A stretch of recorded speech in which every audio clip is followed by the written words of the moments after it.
Thank you, Mr. Chairman. Thank you all for being here and for the very difficult task. You're doing the very best you can right now.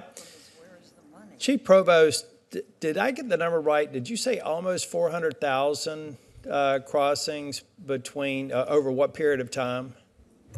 For the fiscal year through April, southwest border apprehensions, 460,294. Okay. I expect we will surpass 500,000 this weekend. Okay, so we're reaching a point where the state of, maybe it's Wyoming, I think there are about 600,000 people. That's how many people we have going through the process since the fiscal year began in October of last year.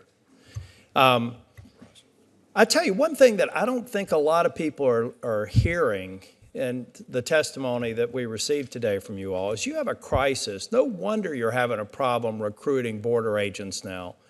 I mean, if we have a all-volunteer Army and we do a pretty good job of hitting our recruiting targets because they know we're going to provide the resources, the training, and the capabilities that they need to take the fight.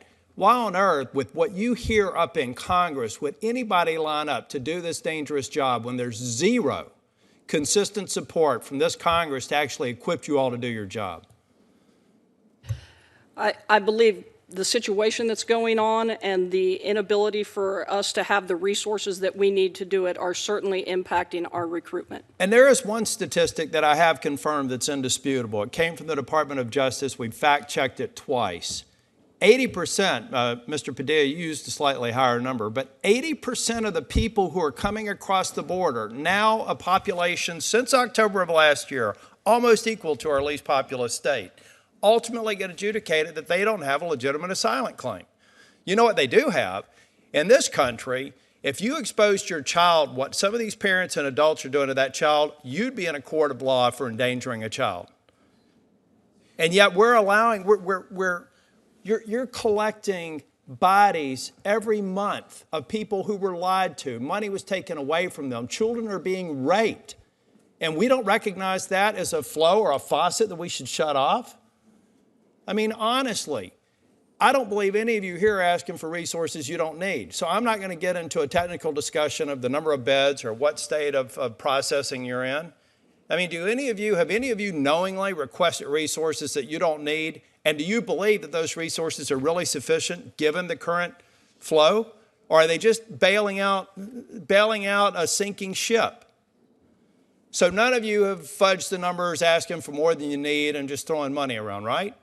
So this is a critical situation where this baseline funding is absolutely essential to secure communities and actually provide a safer environment for people across the border illegally. Do you all agree with that?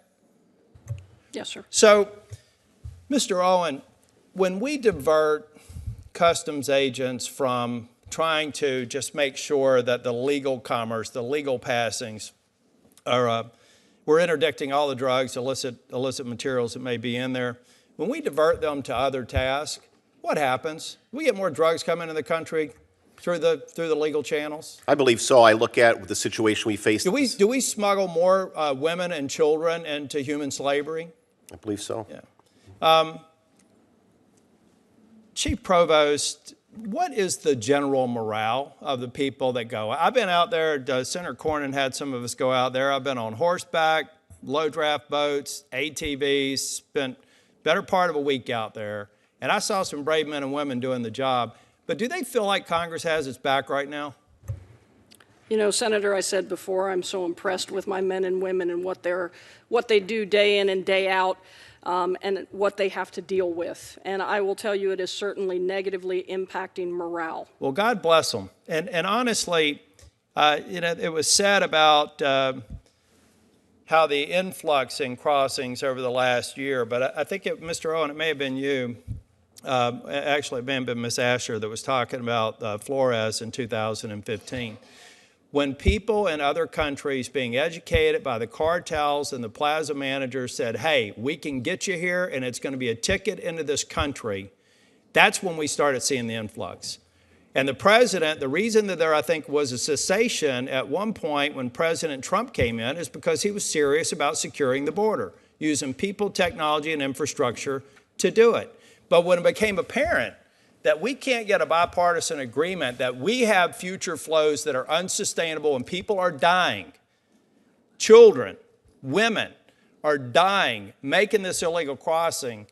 It's not the president's fault. It's people exploiting Flores. It's people exploiting our legal process for financial gain among the organized crime.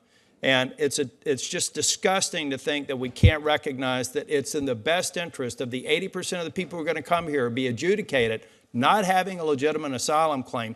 Please don't do that to your children. Don't let that 3-year-old be found in a cornfield.